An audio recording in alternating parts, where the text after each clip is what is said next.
نحمده ونصلي على رسوله الكريم اما بعد بسم اللہ الرحمن الرحیم۔ سعد بن عبادہ رضی اللہ عنہ کسی مرض میں مبتلا ہوئے، نبی اکرم صلی اللہ علیہ وسلم اعادت کے لیے عبد الرحمن بن عوف، سعد بن ابی وقاص اور عبداللہ بن مسعود رضی اللہ عنہم کے ساتھ ان کے یہاں تشریف لے گئے۔ جب آپ صلی اللہ علیہ وسلم اندر گئے تو تیمارداروں کے ہجوم میں انہیں پایا۔ آپ صلی اللہ علیہ وسلم نے دریافت فرمایا کہ کیا وفات ہو گئی؟ تو لوگوں نے کہا نہیں یا رسول اللہ صلی اللہ علیہ وسلم۔ نبی اکرم صلی اللہ علیہ وسلم ان کے مرض کی شدت کو دیکھ کر رو پڑے۔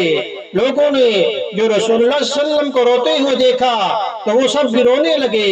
پھر آپ صلی اللہ علیہ وسلم نے فرمایا کہ سنو، اللہ تعالی آنکھوں سے آنسو نکلنے پر عذاب نہیں کرے گا اور نہ دل کے غم پر، ہاں اس کا عذاب اس کی وجہ سے ہوتا ہے۔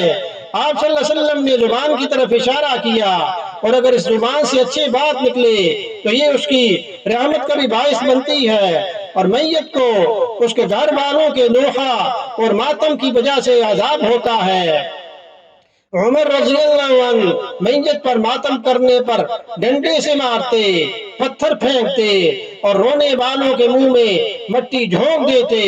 بخاری شریف حدیث نمبر 1304 میں اس کو روایت کیا گیا ہے۔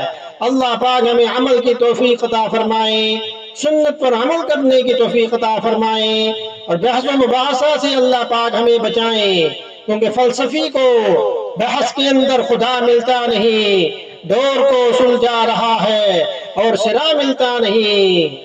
اللہ پاک عمل کی توفیق عطا فرمائے۔ وما علینا الا البلاغ المبین۔